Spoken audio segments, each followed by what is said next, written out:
Hello dear students, in this video we will learn about the sentences. Okay, what is sentences? Let's see. A sentence is a group of words which make complete sense.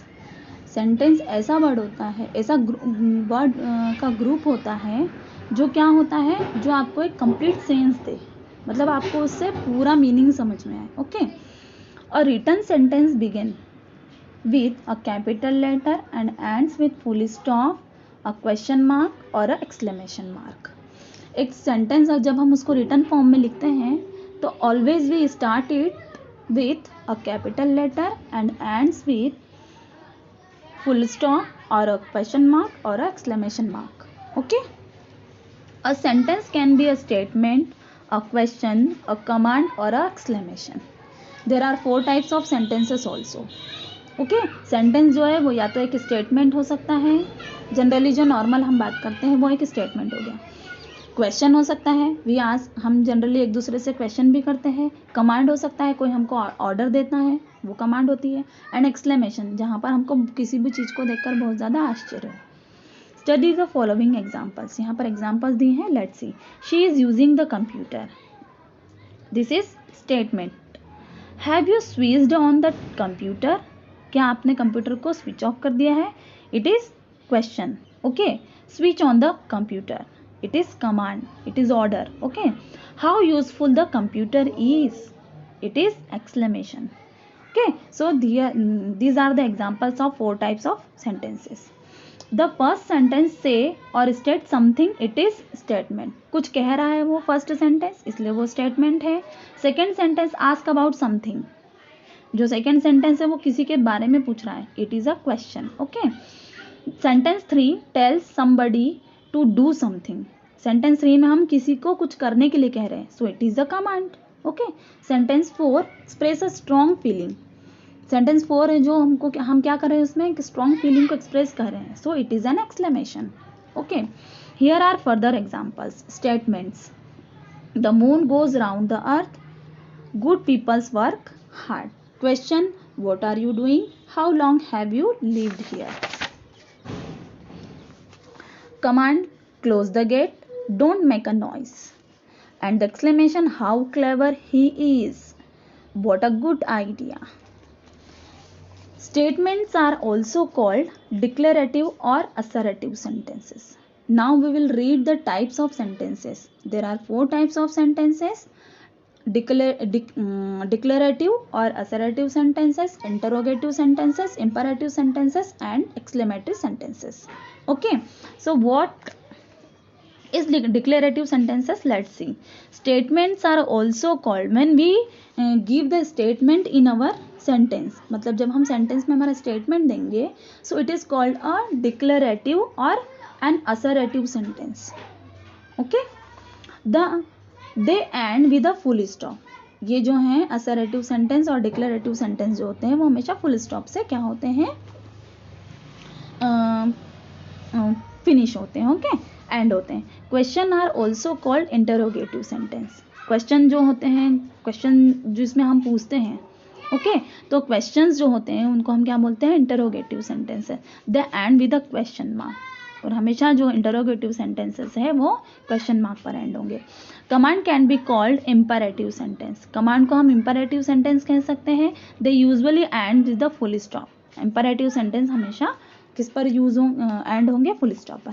Exclamation can also be called exclamatory sentences. इनको exclamation जो हैं वो exclamatory sentences होते हैं. The ends with an exclamation mark. और इनको हमेशा exclamation mark से क्या किया जाता है, एंड किया जाता है. The basic use of an imperative sentence is to give an order. दो इम्परेटिव सेंटेंस जो होते हैं वो हमेशा उनका यूज किस लिए किया जाता है, ऑर्डर देने के लिए. We also use an imperative sentences. हम इनका यूज, और we also use an imperative sentence. हम इम्परेटिव सेंटेंस का यूज यहाँ पर कुछ और चीज़ों के लिए, to give advice. Imperative sentence का यूज जो है हम एडवाइस देने के लिए भी यूज़ करते हैं. जैसे यहाँ इम्प्रूव योर स्पेलिंग, हम यहाँ एडवाइस कर रहे हैं. Okay, to imperative sentence we use to make an offer. जब हम किसी चीज़ को ऑफर करना चाह रहे हैं तब भी हम इंपरेटिव सेंटेंस का यूज़ करते हैं, जैसे हैव एन आइसक्रीम, मतलब ये आइसक्रीम लो, हम ऑफर कर रहे हैं ice cream. Okay, to make a wish for someone, जब हम किसी के लिए विश करें, have a nice time, have a nice time, मतलब हम उसको विश कर रहे हैं ये चीज़। टू वॉर्न समबडी, किसी को वार्निंग करना हो, वार्निंग देना हो, तब भी हम इंपरेटिव सेंटेंस का यूज़ करते हैं, mind the steps. Okay, to give instructions, जब हम किसी को कोई इंस्ट्रक्शंस दे रहे हैं तब भी हम क्या करते हैं, चेक वेल बिफोर यूज, तो तब भी हम इंपरेटिव सेंटेंस का यूज करते हैं। Okay, now we will read about the elements of sentences.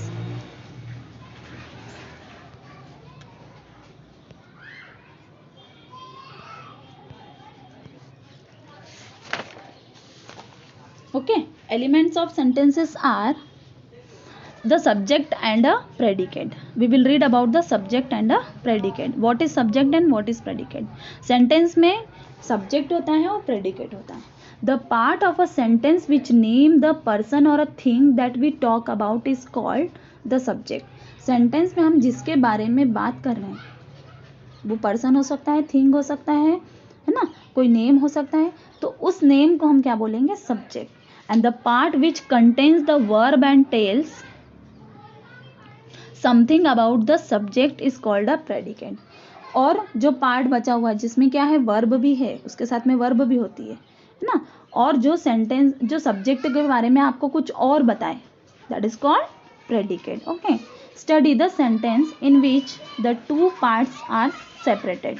Here ये सेंटेंसेस में आपको टू पार्ट डिवाइड करके बताया, जैसे Radha, Radha is a subject, is a clever girl, तो इसमें वर्ब भी है इज, और उसके बारे में हम बता रहे हैं राधा के बारे में. The train arrived late, they have videoed the functions. Okay, the house over there is my uncle's. Tenzing and Hillary were the first to reach the top of Mount Everest. Okay, the subject usually comes first but sometimes it is put after the predicate. कभी कभी तो sentence subject जो होता है हमेशा first में ही, sentence के first पहले ही आएगा, सेंटेंस स्टार्ट ही सब्जेक्ट से होगा, लेकिन कभी कभी क्या होता है कि जो सेंटेंस में प्रेडिकेट के बाद में भी हम सब्जेक्ट को क्या करते हैं, पुट करते हैं. जैसे यहाँ लिखा है here is an announcement, so announcement is a subject, here is an क्या हो गया है, ये प्रेडिकेट हो गया. Up went the rocket, rocket जो है वो सब्जेक्ट है, रॉकेट के बारे में हम बात कर रहे हैं. Up went the rocket, rocket कहाँ गया, ऊपर गया. Okay, the subject is often left out in commands, मतलब सब्जेक्ट जो है, subject is often left out in command. जो सब्जेक्ट होता है कभी कभी क्या होता है कि कमांड जब हम देते हैं तो उसमें सब्जेक्ट जो होता है वो अपने आप अंडरस्टूड होता है, ये यहाँ पर ये बता रहे, जैसे स्विच ऑफ द टीवी ना, तो यहाँ पर यू जो है वो अंडरस्टूड है, मतलब आपको वो काम करना है ना, सब्जेक्ट यहाँ पे अंडरस्टूड है. Okay, so this is all about the subject and the sentence, subject and the predicate. Okay, hope you understood the topic. Thank you all of you.